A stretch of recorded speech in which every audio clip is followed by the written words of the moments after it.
Good afternoon, good people. This is the beginning of a journey with our new podcast. My name is Ashar. My co-host's name is Darnell. We'll be joining different segments. We'll both be in the podcast, but then also there will be some times when it's one or two of us or other people joining. Um, so it's a pleasure to really to start this thing off and to take you all on this journey with us. That it's going to be different because we're bringing something to the table that's not like what everyone else is kind of bringing out. It's going to be a lot of different things going on. So like one um we're going to talk about our experiences. Experiences of life, experiences like, from a black man's perspective, because I feel like that, well, we both feel like that our voice isn't heard enough. Um, we kind of get labeled as the angry black man and or extra sensitive just for expressing feelings sometimes. So for a long time we have had to like kind of not be vulnerable. um, so this is going to be a space where we express how we feel about things, or and not really telling anybody what to do, but just kind of guiding you through our steps of what we went through. So maybe this will help somebody, or this will give someone some encouragement, things like that. So we'll have a lot of different topics, and we'll even have different segments. Like we got one segment called the safe space, and that's going to be something that Donnell's actually going to start.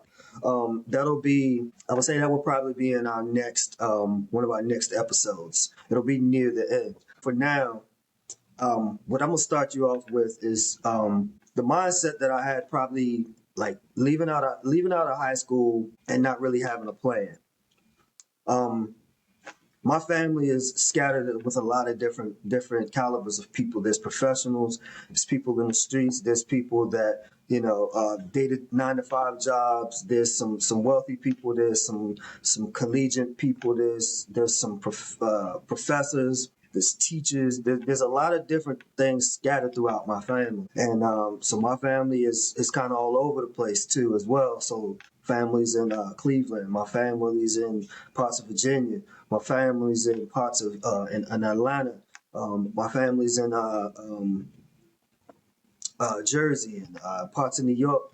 My family's in Philadelphia. My family's in West Virginia, kind of scattered throughout Charleston and Beckley and Huntington, West Virginia. My family is in parts of Florida. I have family in other countries as well. You know, there's a lot of different people in a lot of different places.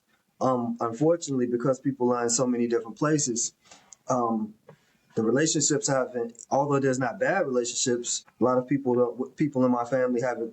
Don't. There's not a consistent communication. I left out Delaware and Pittsburgh as well, and also Columbus, Ohio, and also California, Compton, San Jose, Irvine.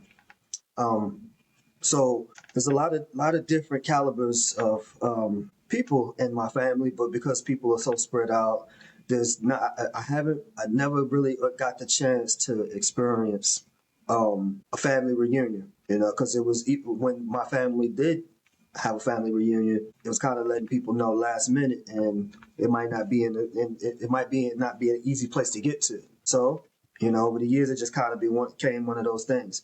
So over the years, it was just like, you love your family, but the communication kind of wasn't there.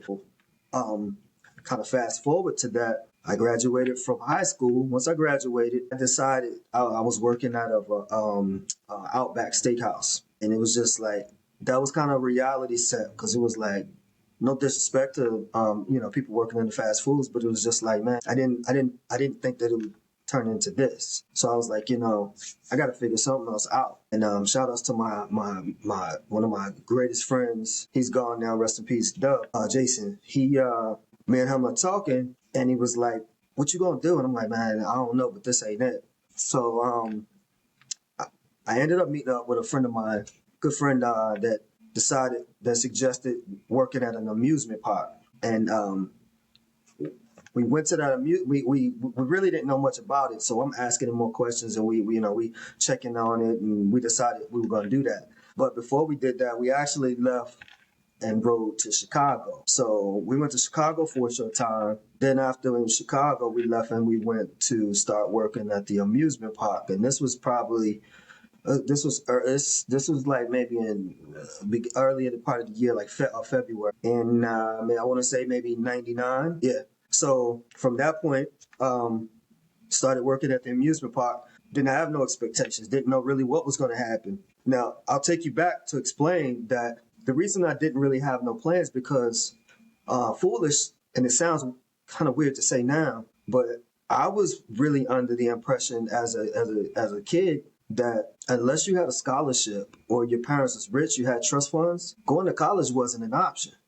So like, although I did have some, there was some opportunities for scholarships for football. I didn't take it serious, so I didn't fill out paperwork. I didn't really care about those things. It was just like I was always waiting on somebody else to do something for me.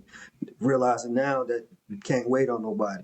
So in Sandusky, Ohio, I'm working like 80 hours a week because the amusement park is open all day. They open at like 9 o'clock, and so we 9 o'clock, and you there until the end of the nighttime, 10, 11, 12.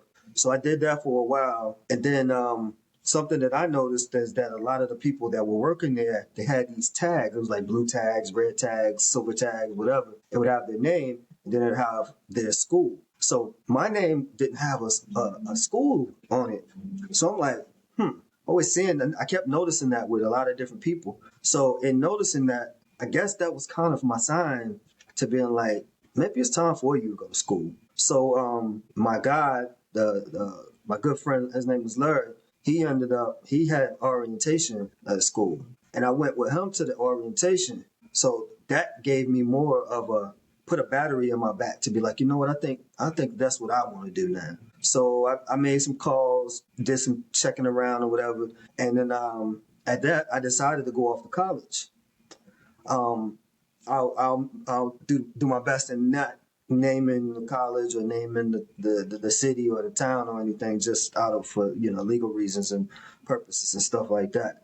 So when I went off, we finally went off to school, it was like one of the most exciting things possible. Man, did I not know what I was getting myself into. I had no plan, I had no preparation. There was no money put away for books. There was no, okay, what are you going to go to school for? I hadn't talked to my mother about any of those different things. The people in my family that had graduated from college, I never talked to any of them, so I didn't really know what to do. I was just winging it. And on top of that, now I'm getting the freedom to do whatever I want to do. And it's all these different. I had never been around. I hadn't been exposed to that caliber, that number of beautiful girls at a young age. So it was a lot, man. It was a lot. And my first year was rocky because the dorm that I moved into was that I lived on a second floor in the dorms.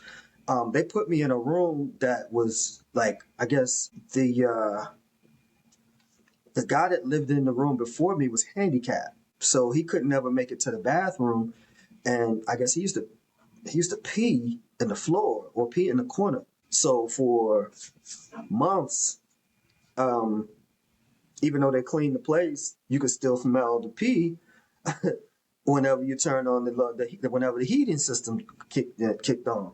So needless to say, I was not feeling that, but they didn't have no other rooms, so I kind of had to just deal with that for a minute. So then after what, I did that for a little while. Then after like a semester, so I moved upstairs. I moved to the fourth floor, which is where life really changed. A lot of things changed, man. Like I met some of my greatest friends that I still talk to this day. I met some people. One of my brothers lived on the fourth floor.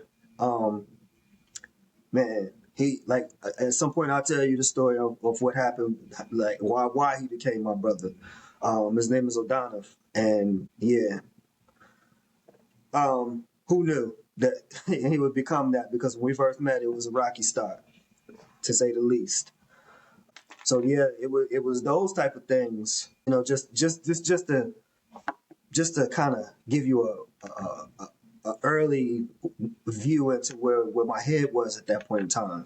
So I'm coming to school probably, I didn't go immediately. So I was like 18, 19, I think, at that point in time. So I'm going in like eager and excited, but I don't have no direction. I don't know what I want to study. I don't know what I'm good at. Didn't realize that my learning, I didn't learn, I didn't figure out what my actual learning style was until I got into college. So it's like, and I wasn't a bad student in high school or whatever, but I wasn't a motivated student. So the only time that my grades were really, really good is when it was time for me to make sure I had the grades to play sports. So it was like, now this is a whole different thing now, because this is about life. Obviously I planned to go there for sports, which is a whole other story. We'll talk about it another time. But it didn't really work out for sports. And during that time frame, after it really kind of sunk in that I wouldn't be playing sports there, um, I experienced a really, really, really tragic situation that I'll dive into that story too. But it was basically, once my father died, um, my mother said, "Boy, you figured out a way to get yourself into school. You don't come back here, and you better make something out of yourself." Funny part about that is my mom and I've had talks years later, and she don't even remember saying that, but I heard that loud and clear, and that lit a fire under me. Like, I can't even explain. Can't explain it to you. You'd have to be there to understand. So from that, it's like, I'll leave it at that point for now, because I don't want to ruin. There's so many more layers to these things that when my co-host joins, you're gonna be like, "Oh man, these guys, wait, what?" So I'll give you another just a briefing of my experiences of like racial profiling. There was one time where I was driving in the state, and the car that I drive or drove then was pretty. It was a nice luxury car. Simply driving on my way to the hotel. I was in it. I just came in town, and police officers. So as I'm driving up the street, a car was in front of me, kind of pulled off on the street, pulled off like in a driveway. I just kept doing this instead of completely stopping, because there's no other cars on the other side of the road. Just a little zag. Nothing crazy. It's not. It wasn't like like I was intoxicated or anything like that. It wasn't no point. I was only going 25. What's the point of making a full stop? So zagged. Next thing I know, I see police lights. I see some blue lights, and it's a dark road. I'm like, oh my gosh, ain't no way I'm stopping on this dark road. So I continued to drive. Didn't speed. I just kept going. I was like, I got an uncle named Eddie. Eddie from VA. Eddie used to always say, if you're on small country roads, you get off on a little city or something, and there ain't nobody out there to see nothing, you keep going till you get to a city where there's some lights. I could hear his voice in the back of my mind, like, you keep going till you get to somewhere where there's some lights and people can see. So I drive, and I keep driving. Now I'm looking in my rear view, and there's all kind of cops behind me. I'm like, oh my God, I don't know how this is going to turn out. So I pull into like a parking lot that was like a grocery store, market, whatever, and there was people there. So I'm like, okay, good. So when I pulled in, they pull out all the guns and everything on me. Put my hands on the steering wheel, let them know I'm not reaching for anything. He says, the question he asks is, have you been drinking? Are you intoxicated? No, sir. I don't drink anything. I don't take anything. Don't smoke anything. He said, well, why did you swerve? And I explained. Then I said, he said, you looks like something's wrong with your eyes or something's going on with you. And I said, well, sir, I've been on the road driving, so I'm a little bit tired. I just was trying to get to my hotel. And he said, okay. So then next thing I know, he was like, we're going to have the drug dogs to come to your car. Drug dogs circle around my car, circle around the car. The other cop comes to ask me the exact same questions as the other guy. Then he lets the dog jump up in my window and almost like hit me in the face. I'm like, man, they're doing everything to try to cause a reaction. Rock solid though. I stayed solid on it. So from that, He asked for my license and registration. He went, checked everything. I'm sitting there for like 10 minutes. Then another cop, more cops pulled in. I'm like, oh my God, what is going to happen? So after going through all of that, he said, sir, can I shake your hand? And I'm like, okay. So I shook his hand, whatever. And then he was like, you have a good night. And I'm like, huh? Okay. So from that, I pulled off. I went to my hotel that I was checking into. I checked into my hotel. I'm shook. Like, what just happened? This is crazy. So I'm up in my hotel room and I look out the window. I guess the cops followed me up to the hotel. So they're outside looking around my car, checking stuff. And I'm like, man, I cannot believe this. So I'm putting all of these things and some of these things into perspective, just like explaining that it's real people out here, real black men out here that have situations, and there's nothing, they didn't cause that. They weren't out doing anything wrong. They're not bad people. Nothing happened. It's just a part of like when you fit this certain mystique, this certain whatever, then there's a possibility that you could be you could be a victim of something. And we got endless stories about these kind of things. Like so, we're bringing these things to the table and just to let others know that you're not alone. We all have been through these type of things. Again, we'll have more to come. This was just a beginning, a starting block. So I appreciate everyone that's tuned in to Black on Purpose 365. I want you all to continue to subscribe. I want more people. We're going to be bringing other people in. We got more stories. We got all kind of things we're going to talk about, man. It's going to be it's going to be exciting because ain't no telling who you might see on there. You'd be surprised. Boy, I know a few people. I just kind of keep things, I've always kept some of my friends always say that I don't know, like I'm like Batman or Superman or something like that, where nobody ever actually sees me. I just kind of pop up and then I'm gone. So, or they used to call me the ghost as well. But anyways, so for now, that's the ending to a short story. We will be coming back soon. Hopefully you all are entertained. Until then, have a good one. Black on Purpose 365.